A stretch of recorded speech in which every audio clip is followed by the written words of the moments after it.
இத்தனை நாள் வாய்மொழிந்த சித்திரமே இப்பொழுது மௌனமேந்தானோ?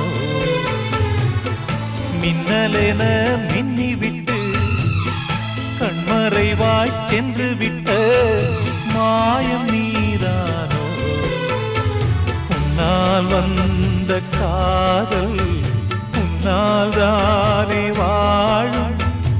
என்னை நீங்கி போனார் உன்னை சேரும் பாவம். எனக்கொரு அடைக்கலம் வழங்குமோ உன் இதயமே?